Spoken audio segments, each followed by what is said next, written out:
Hi అండి. నేను cutting చేసేటప్పుడు బ్లౌజ్ అయినా డ్రెస్ అయినా కొన్ని స్కేల్స్ మార్కింగ్ సంబంధించినవి చెప్తాను మీతోటి. ఫస్ట్ వచ్చేసి ఇది అప్సరా గ్లాస్ పెన్సిల్స్ అండి.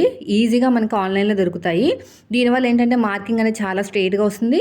ఎక్కడంటే అక్కడ మనకి పొడి పొడిగా అవ్వదన్నమాట. అదే మనకి చాక్ తీసుకున్నాం అనుకోండి పొడిగా అవుతుంది. కానీ ఏంటంటే ఇది కొంచెం తొందరగా అయిపోతుంది అండి. ఇలా మార్కింగ్ వేయగానే ఆ ముల్క్ అనేది తొందరగా అరిగిపోతుంది. పిల్లలు ఎలాగైతే షార్ప్ చేస్తూ ఉంటారో మనం అలా చేసుకోవాలి. కానీ దేనికున్నది దానికే ఉందండి. నేనైతే ఏం చేస్తానంటే ఇక్కడ కటింగ్ చేసేటప్పుడు కన్నా నేను మిషన్ మీదకి వెళ్ళినప్పుడు మాత్రం పెన్సిల్స్ వాడతాను. ఇక్కడ కటింగ్ చేసినప్పుడు ఆ మార్కింగ్ చాక్స్ మాత్రం వాడతానన్నమాట. ఇంకోటి వచ్చేసి ఎల్ స్కేల్ అండి. దీనికంటే స్ట్రేట్ ఇంకా ఏ స్కేల్ కూడా ఇవ్వదు. ఖచ్చితంగా మీరు ఎల్ స్కేల్ తీసుకోండి. కింద నేను లింక్లో ట్యాగ్ చేస్తాను.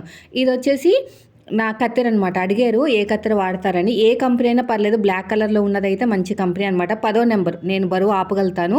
సో మీరు కూడా ఇవన్నీ ట్యాగ్ చేస్తాను, కావాలంటే కొనుక్కోండి బయట.